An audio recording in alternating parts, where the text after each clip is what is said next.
Bismillahirrahmanirrahim. Alhamdulillah Rabbil Alamin. Wassalatu wassalamu ala ashrafil anbiya'i wal mursalin. Wa ala alihi wa sahbihi ajma'in. Rabbi syrah li sadri wa yassir li amri wa halul 'uqdatam min lisani yafqahu qawli. Alhamdulillah, segala puja dan puji bagi Allah Subhanahu wa taala. Selawat dan salam ke atas junjungan besar Nabi kita Muhammad sallallahu alaihi wasallam dan seterusnya kepada ahli keluarganya, para sahabat, golongan tabi'in, tabi'ut tabi'in dan mereka yang mengikuti baginda Rasulullah sallallahu alaihi wasallam. Dan alhamdulillah pada malam ini insya-Allah kita akan sama-sama menyambung kitab Mukasyafatul Qulub karangan Al-Imam Al-Ghazali. Dan pada malam ini kita membicarakan mengenai keutamaan qanaah. Qanaah ini adalah merasa cukup dengan apa yang Allah Ta'ala bagi dalam waktu yang sama, hatinya tidak bergantung, tidak berhajat dengan orang lain. Orang fakir itu hendaklah bersifat qanaah, yakni menjauhkan diri daripada ketamakan, sifat tamak terhadap orang lain. Dan tidak memandang apa yang dimiliki oleh mereka, yakni oleh orang lain. Maka bersyukur dengan apa yang ada dan tidak rakus untuk memperolehi harta. Hal itu tidak dapat dilakukan kecuali dengan adanya sifat qanaah. Bermakna qanaah yakni menjauhkan rasa sifat tamak. Qanaah juga tidak memandang apa yang dimiliki oleh orang lain. Dan juga tidak rakus untuk memiliki harta dan merasa cukup dengan apa yang ada. Maka dengan kadar makanan yang secukupnya, pakaian, tempat tinggal dan setengahnya dengan keadaan yang kedudukan yang paling sederhana ataupun yang paling rendah. Asal cukup makan, alhamdulillah. Asal cukup makan, boleh makan, pakaian yang seadanya, maka itu dipanggil qanaah. Maka arahkan cita-cita pada keperluan sehari-hari ataupun sementara. Jangan menyibukkan hati dengan keperluan lebih daripada jangka masa yang panjang. Seperti sebulan, setahun. Saya kena kumpul banyak-banyak ini harta sebab saya nak perlukan harta yang banyak untuk bertahun-tahun. Maka arahkan hati kamu dengan merasa cukup dengan apa yang ada. Jika anda menginginkan yang banyak, ataupun panjang angan-angan. Kalau ada yang hati nak yang banyak ataupun berangan-angan panjang, maka orang itu dikira jauh daripada sifat qanaah. Maka tidak diragui. Orang itu telah dinodai oleh sifat tamak dan sifat rakus. Kalau dia ini rasa inginkan banyak, panjang angan-angan dia, nanti akan datang saya nak buat begini, saya nak buat begini, saya nak buat begini, maka dikira orang ini ada sifat tamak dan juga rakus. Maka ketamakan dan kerakusan inilah jadi membawa kepada orang itu tidak ada sifat qanaah. Qanaah tidak akan bersamaan dengan sifat tamak. Qanaah tidak akan berdampingan dengan sifat rakus. Mana boleh orang itu rakus tapi qanaah, tidak mungkin sama sekali. Abu Waqi' Al-Laisi berkata, jika Rasulullah sallallahu alaihi wasallam mendapat wahyu, kami datang kepadanya, yakni kepada Nabi sallallahu alaihi wasallam, maka baginda pun memberitahu kepada kami tentang wahyu yang sampai kepadanya. Pada satu hari, katanya Abu Waqi' Al-Laisi, saya datang kepadanya. Baginda Rasulullah sallallahu alaihi wasallam bersabda dengan mengatakan, Allah Subhanahu wa taala berfirman, kamu diberi harta agar menegakkan solat dan mengeluarkan zakat. Kalau anak Adam itu mempunyai sebuah lembah daripada emas, nescaya dia inginkan lembah yang kedua. Jika ia mempunyai dua lembah, maka dia inginkan lembah yang ketiga. Maka perut anak Adam, yakni manusia, memang tidak dipenuhi. Memang rasa tidak cukup kecuali dengan sifat ketamakan yang dia ada. Akan tetapi Allah Ta'ala mengampunkan orang-orang yang bertaubat. Maka demikianlah Nabi SAW memberitahu, kalaulah seseorang itu diberi satu lembah emas, dia tidak cukup. Kalaulah diberi satu bukit emas, dia tidak cukup. Dia inginkan 2 bukit emas. Kalau diberi 2 bukit emas, dia tidak cukup. Maka demikianlah sifat tamak tidak akan rasa cukup. Tidak akan dipenuhi kalau ada sifat tamak. Maka Allah Ta'ala mengampunkan bagi sesiapa yang bertaubat kepada Allah Subhanahu Wa Ta'ala. Rasulullah SAW bersabda, ada 2 kerakusan yang tidak kenyang. Tak cukup-cukup rakus. Ada satu rakus yang baik, yang kedua rakus yang keji. Satu rakus yang terpuji, satu rakus yang keji. Rakus yang terpuji itu ialah rakus kepada ilmu. Rasa tidak cukup dengan ilmu. Ada ilmu rasa tak cukup, ada ilmu rasa tak cukup. Tak habis-habis. Dapat ilmu dah tapi rasa tak cukup sama. Ini tamak ataupun rakus kepada ilmu. Ini yang terpuji. Satu lagi yang keji, yakni rakus kepada harta.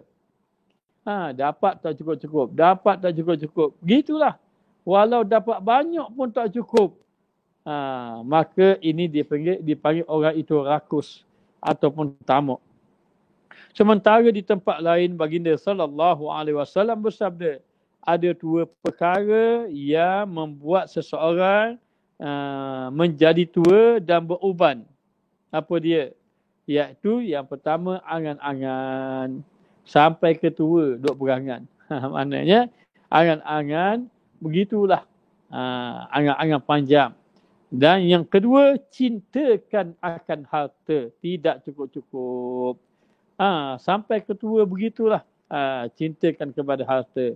Akhir sekali, cinta harta membawa binasa. Jika itu adalah watak manusia, begitulah keadaan manusia yang tamak kepada harta, yang duduk dalam keadaan bercita-cita angan-angan panjang, maka orang itu dikira tersesat lagi binasa.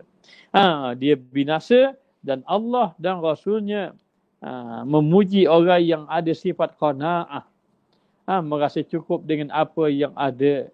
Kerana Rasulullah sallallahu alaihi wasallam bersabda, berbahagialah orang yang ditunjukkan kepada Islam. Yakni macam mana? Hidup seadanya dan bersikap ia dengan sikap qanaah. Orang yang beriman kepada Allah, orang ini sebenarnya duduk sekadar ada, merasa cukup dengan apa yang ada, dalam waktu yang sama mempunyai sifat qanaah. Tidaklah diperhitungkan dari orang fakir dan kaya, kecuali kecintaannya kepada hari kiamat yang datang sebagai makanan di dunia. Jadi dikatakan bahawa di akhirat nanti orang fakir ke orang kaya, dia tak kira pada harta. Tetapi dia kira macam mana kecintaannya kepada akhirat. Bagaimana dia duduk di atas muka dunia. Kalau dia miskin, dia cinta akhirat, maka dia sabar. Dia beribadat pada Allah. Tapi kalau dia kaya, dia cinta kepada akhirat, dia jadi dermawan. Dia bersyukur dengan Allah Subhanahu Wa Taala. Jadi kaya yang sebenar itu bukan kerana banyaknya harta. Maknanya akan tetapi kaya yang sebenar adalah kaya jiwa, hati yang lapang, hati yang tenang, itulah kaya yang sebenar. Kerana orang-orang kaya pun ramai mana orang-orang kaya yang hati tidak tenang. Walaupun dia kaya tapi hatinya tidak tenang. Maka dikatakan bahawa dikatakan kaya yang sebenar adalah kayanya jiwa, kayanya hati. Wahai manusia, kata Imam Ghazali, berusahalah kerana hamba tidak memperolehi selain daripada apa yang ditetapkan baginya. Baik, manusia boleh berusaha, tetapi sebagai hamba Allah, dia akan dapat apa yang telah ditetapkan oleh Allah. Walaupun dia berusaha, maknanya dia akan dapat apa yang telah ditetapkan oleh Allah. Hamba Allah tidak akan pergi daripada dunia hingga datang apa yang ditetapkan untuknya. Kalaulah dia ini mengejar akan dunia, maka dunia itu membawa kepada kehinaan. Tetapi kalaulah dia duduk di atas muka dunia, dia mencari akhirat, dia membawa kepada kemuliaan. Maka diriwayatkan bahawa Nabi Musa AS pernah bertanya kepada Tuhannya. Bertanya kepada Allah. Nabi Musa tanya,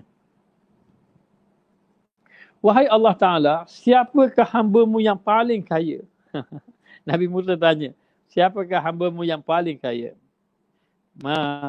Maka Allah Ta'ala menjawab, orang yang paling qanaah terhadap apa yang telah aku kurniakan, kata Allah.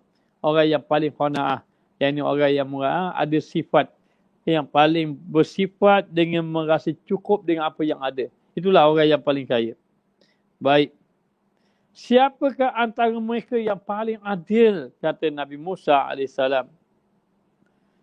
Adalah, Allah menjawab, orang yang paling adil adalah orang yang paling adil kepada dirinya sendiri. Adil pada dirinya sendiri. Maka dikatakan bahawa Allah Ta'ala kasih kepada orang yang qanaah dan Allah Ta'ala kasih orang yang menjaga diri. Adil dengan dirinya sendiri. Ibnu Mas'ud berkata bahawa Rasulullah SAW bersabda, Ruhul Kudus berbisik pada hatiku bahawa seseorang tidak akan mati sebelum disempurnakan rezekinya. Oleh kerana itu, bertakwalah kepada Allah dan berusahalah beramal dengan amal soleh. Kita kena usaha, kita kena bekerja, kita kena beramal dengan amal soleh. Usaha dunia bekerja cari harta, usaha akhirat beramal cari pahala. Begitu. Dalam keadaan itu dikatakan bahawa sampai masa sudah cukup rezeki, maka akan dijemput oleh Allah Subhanahu Wa Taala. Tidaklah seseorang itu diwafatkan, dimatikan kecuali disempurnakan baginya akan rezekinya. Abu Hurairah radhiyallahu anhu berkata, Rasulullah sallallahu alaihi wasallam berwasiat kepada aku, Abu Hurairah, jika engkau sangat lapar, cukuplah dengan sepotong roti dan segelas air putih. Ketahuilah bahawa dunia itu binasa. Katanya Rasulullah SAW kepada Abu Hurairah radhiyallahu anhu. Abu Hurairah ni ahli suffah. Dia duduk di serambi Masjid Nabawi. Belajar dengan Nabi. Hidup dia belajar sahaja. Tidak ada harta. Hidup dia miskin. Kadang-kadang dia satu hari berlapar kerana tidak ada makanan. Sampai orang tengok satu ketika dia sakit. Dia maknanya menggelepar atas tanah. Jadi orang sangka dia sakit sawan. Bila ditanya kenapa begitu? Katanya kerana aku hari itu terlalu lapar. Lalu Rasulullah ada mengatakan, kalau mu lapar sangat wahai Abu Hurairah, makanlah sepotong roti dah. Kalau kita buat, dia panggil sekeping roti sudah. Kemudian campur dengan air biasa. Tak apalah. Kerana dunia ni memang tempat binasa. Yang penting dekat negeri akhirat. Maka di tempat yang lain, dalam riwayat yang lain, Abu Hurairah radhiyallahu anhu meriwayatkan bahawa Rasulullah SAW bersabda, jadilah orang yang warak. Orang warak ni orang yang menjaga daripada perkara yang musyubhah. Lebih-lebih lagi menjaga daripada perkara yang diharamkan oleh Allah. Jadilah orang yang warak.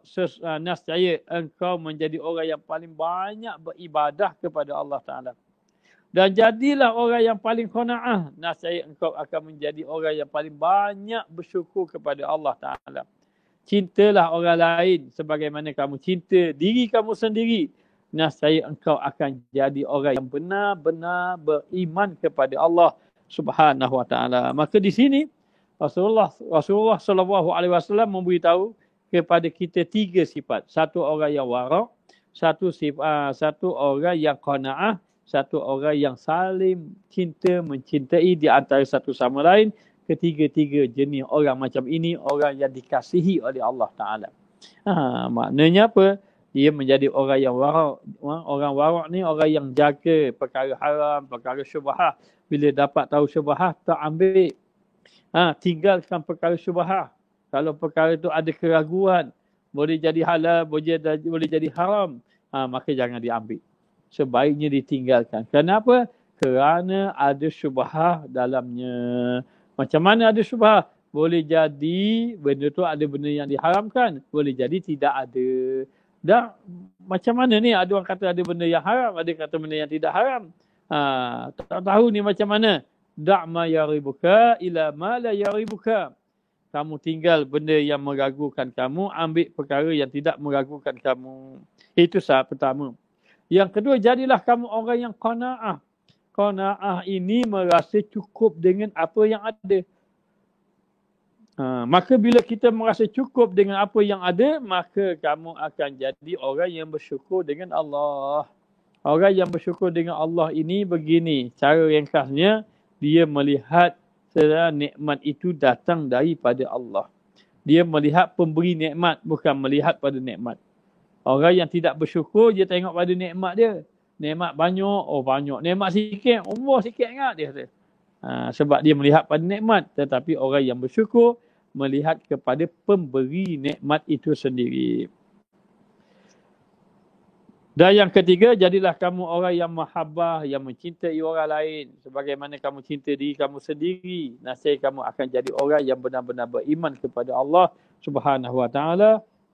Nabi SAW bersabda, La yu'minu ahadukum hatta yuhibba li akhihi ma yuhibbu li nafsi. Seseorang itu tidak dikira benar-benar beriman kepada Allah sehingga dia mengasihi orang lain sebagaimana dia kasih diri dia sendiri.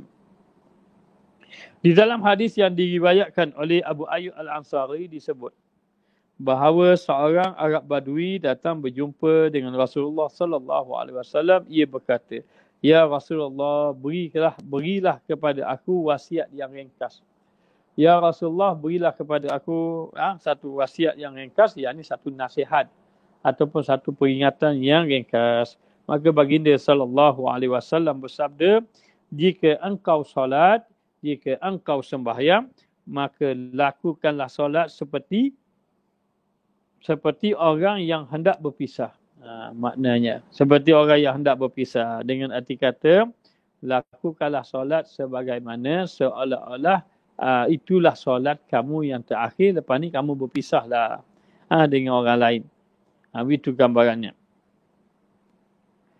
Jangan mengucapkan perkataan yang mendatangkan penyesalan di hari akhirat, di kemudian hari.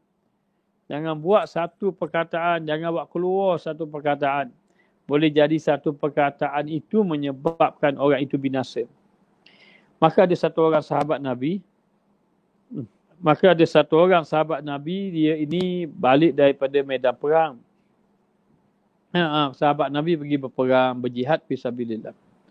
Tidak silapnya perang Uhud rasanya. Tak pasti, tak ingat dah. Dia balik dari medan perang. Ada sahabat Nabi balik dari medan perang. Ada satu orang dia wafat, mati di medan perang. Dia balik baru dia mati. Maka bila mati saja, orang berkata, oh untunglah dia, masuk syurgalah dia. Maka Rasulullah SAW mendengar. Rasulullah mendengar. Bila Rasulullah dengar, Rasulullah tanya. Kalau bahasa Terengganu, mu tahu mana dia masuk syurga. Maka Rasulullah menegurlah orang tadi. Kamu tahu daripada mana dia masuk syurga? Kenapa ya Rasulullah? Maknanya Rasulullah beritahu. Kalau bahasa kita, mu tahu mana dia masuk syurga. Lalu Rasulullah mengatakan, boleh jadi ada satu perkataan atau beberapa perkataan yang menyebabkan dia terhalang masuk di dalam syurga. Boleh jadi ada satu perkataan saja. Seperti menghina orang, mengutuk orang. Maka dengan satu perkataan menyebabkan dia tidak boleh masuk di dalam syurga Allah Ta'ala. Maka katanya tadi, Rasulullah memberi nasihat kepada dia, jangan mengucapkan perkataan yang membawa penyesalan di kemudian hari. Himpunkanlah keputusan yang ada di tangan orang lain. Maka hiduplah kita ini dalam keadaan mengalah. Maknanya berbaik-baik dengan orang, jangan bermusuhan. Dan maknanya keputusan yang ada di tangan orang lain, kita ini maknanya tidak suka bergaduh. Tidak suka berbala. Maka ini menunjukkan bahawa Rasulullah SAW telah memberi nasihat kepada sahabat, yakni Abu Ayyub Al-Ansari, seorang Arab Badui. Dia datang jumpa Rasulullah. Rasulullah kata apa? Kalau semayang, bagaikan semayang yang terakhir. Kalau nak bercakap, mengeluarkan perkataan, pastikan perkataan itu tidak membawa kamu kepada penyesalan dekat negeri akhirat. Dan kalau ada keputusan dengan orang lain, maka kamu terimalah. Maknanya, jangan kamu bermusuhan, berbalas dan seumpamanya. Auf ibn Malik al-Ashja'i berkata, kami 9, 8 atau 7 orang di samping dengan Rasulullah SAW. Lalu baginda bertanya, kenapa kamu tidak membai'ah Rasulullah SAW? Lalu kami berkata kembali, bukankah kami pernah membai'ah kepadamu ya Rasulullah? Bukankah kami telah membai'ah kepada kamu ya Rasulullah? Baginda terus bertanya, kenapa kamu tidak membai'ah Rasulullah? Rasulullah tanya lagi. Lalulah kami pun lantas membentangkan tangan kami lalu membai'ahnya. Salah seorang daripada kami berkata, kami telah membai'ah Rasulullah, lalu untuk apa kami membai'ah lagi? Jawab baginda, agar kamu rajin lagi beribadah kepada Allah. Agar kamu beribadah kepada Allah, kamu lebih lagi rajin beribadah dan kamu lebih jaga menyekutukan Allah daripada sesuatu pun. Dan hendaklah kamu tegakkan solat 5 waktu dalam keadaan tunduk dan patuh. Dan hendaklah kamu bercakap dengan suara yang lembut. Dan janganlah meminta apa pun kepada orang lain jika tidak ada keperluan. Maknanya janganlah meminta apa pun kepada orang lain. Yakni maksudnya apa? Jika tidak ada apa-apa keperluan, jangan kita meminta-minta dengan orang lain. Maka demikianlah Nabi SAW selalu terang. Jaga kamu solat, jaga kamu sembahyang, tunduk patuh dan jaga juga dari segi percakapan kamu biarlah berlemah lembut. Di antara satu sama lain, kemudian maknanya janganlah kamu ini bercita-cita dengan sesuatu yang ada pada tangan orang lain ataupun janganlah kamu ini nak meminta kepada orang lain tanpa sebab tiba-tiba meminta. Itu dilarang sama sekali. Selanjutnya Auf ibn Malik berkata, sebahagian dari orang-orang ini melembutkan suaranya dan tidak meminta kepada siapa. Kata Auf bin Malik lepas dia mendengar daripada Rasulullah saranan daripada Rasulullah, lalu mereka pun cakap yang baik-baik dan tidak meminta-minta lagi dengan orang. Lihat, nak beritahu ni orang sahabat Nabi, kalau dapat nasihat daripada Nabi, lalu mereka amalkan. Kalau Rasulullah larang, lalu mereka meninggalkannya. Muhammad ibn Wasim membasahkan roti yang kering dengan air. Lalu memakannya. Roti itu kering. Roti keras, roti kering. Tapi direndam air, lalu setelah lembut, dia pun makan. Kemudian ia berkata, siapa yang merasa cukup dengan ini? Ia tidak akan berhajat kepada siapa pun. Maknanya apa? Maknanya, kalaulah orang tu sekadar ni je ada, dan dia makan tu untuk cukup dia tak perlu lagi berhajat pada orang lain. Sekadar ini saja yang ada. Orang-orang dahulu, mereka itu kalau makan hanya untuk menghilangkan lapar. Lapar sangat mereka makan dan diniatkan untuk menegakkan tubuh badan mereka untuk beribadah kepada Allah. Mereka tidak bermakan untuk mencari kelalatan, tetapi mereka makan untuk mencari kekuatan dalam melakukan ibadah kepada Allah Subhanahu Wa Taala. Maka ini membuktikan bahawa mereka para sahabat ada sifat qanaah. Kerana mereka makan sekadar apa yang cukup sahaja bagi mereka. Kadang-kadang kita ni kalau makan ada dah satu lauk dah sedaplah, nak 2 lauk, 3 lauk. Dah lauk saja hak lain-lain kena ada lagi. Kena ada ulam lagi, kena ada buah lagi, kena ada sambal lagi. Begitu kita. Orang dahulu sekadar ada saja. Makan untuk cukup dan untuk menguatkan kita untuk melakukan ibadah kepada Allah Subhanahu Wa Taala. Maka dia kata cukup dengan siapa yang merasa cukup dengan ini, yakni air lalu cicuh dengan air, roti cicuh dengan air. Dan ia tidak berhajat kepada orang lain. Kalau rasa cukup, dia tidak akan berhajat lagi orang lain. Cukup dah, nak buat apa? Sekadar nak kenyang, Alhamdulillah boleh kenyang. Tapi keutamaan mereka adalah beribadah kepada Allah Ta'ala. Sufyan berkata, yang terbaik daripada dunia anda adalah yang menjadi ujian bagi anda. Orang yang terbaik di kalangan kamu adalah orang yang banyak ujian. Semakin banyak ujian, semakin baik kita. Sebab itu dikatakan bahawa seandainya Allah ingin memberi kebaikan kepada seseorang, maka Allah memberinya akan ujian supaya dia mengingati Allah Subhanahu Wa Taala.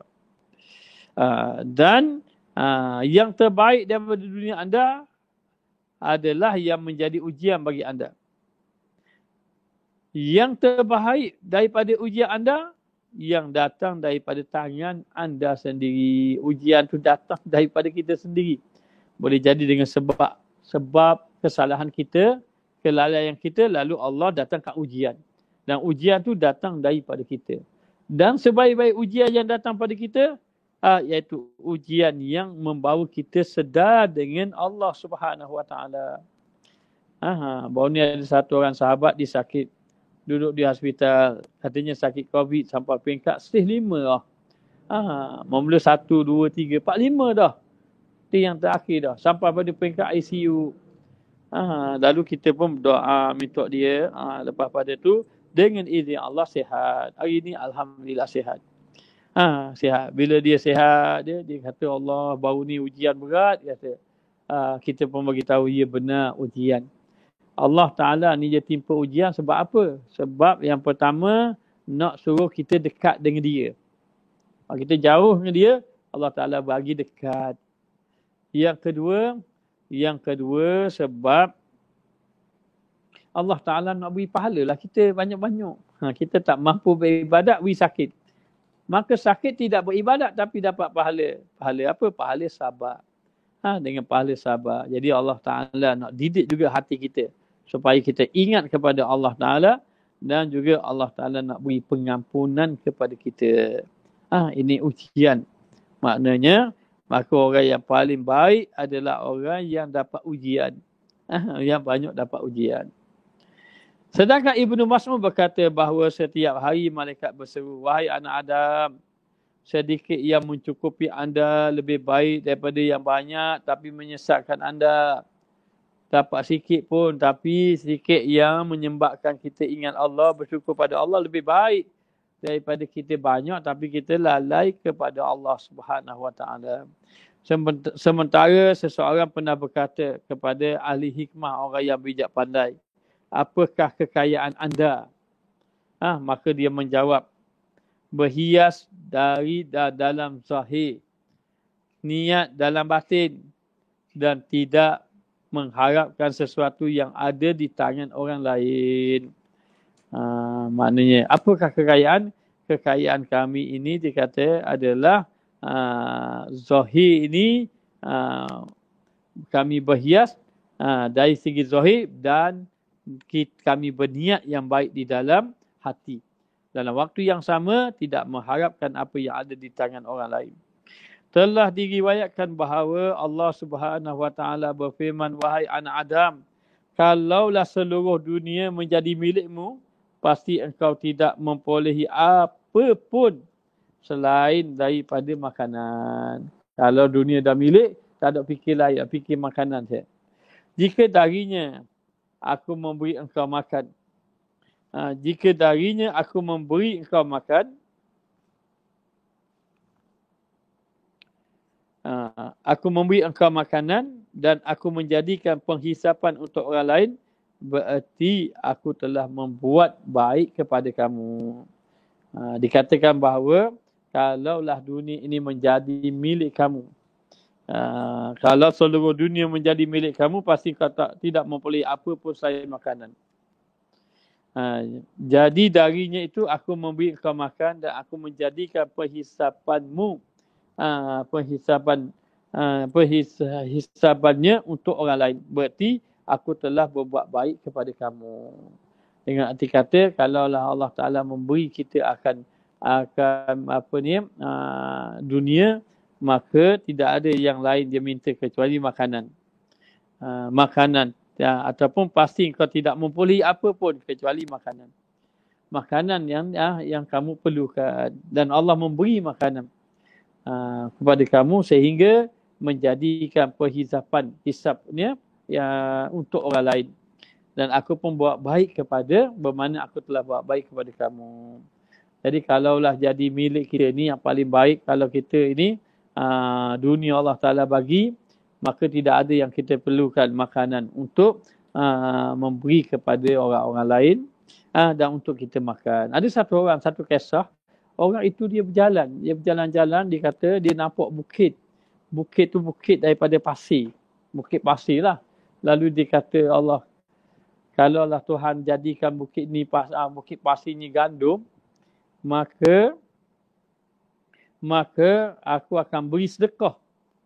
Bukit-bukit pasir ni jadi gandum, aku akan sedekah pada orang-orang yang lapar. Aku akan beri makan pada orang lapar. Maka dekat negeri akhirat boleh masuk syurga dia dengan amalan itu. Amalan beri makan ke orang, maka menyebabkan Allah Ta'ala kasih. Padahal niat je tak buat pun, dia niat begitu saja. Itulah nak beritahu bahawa kemurahan Allah Ta'ala. Ibnu Mas'ud berkata, jika seseorang di antara kamu berusaha memenuhi keperluan, lakukanlah dengan rela. Kerana walaupun seseorang itu berusaha hingga hancur belakang dia tadi, rezeki yang ia dapatkan tetaplah hanya yang telah menjadi bahagian daripadanya. Maknanya kalau orang tu sungguh-sungguh berusaha, usaha sungguh, sampai pecah dah punggung dia, belakang dia pecah, cederalah dia akan dapat mengikut apa yang telah ditetapkan bagi dirinya. Seorang bijaksana iaitu ahli hikmah ditanya, apa yang sangat membahagiakan orang berakal dan apa yang sangat berkesan untuk menghilangkan kesedihan? Maka jawabnya, orang yang sangat membahagiakan orang berakal adalah amal soleh yang dilakukannya, dan yang sangat berkesan menghilangkan kesedihan adalah redha dengan ketetapan qada Allah Subhanahu wa taala. Maka bila dia meredai ketetapan Allah dan juga dalam waktu yang sama dia ini maknanya melakukan amal soleh, maka hati dia pun rasa bahagia, akal dia pun merasa bahagia dan hilang segala kesedihan.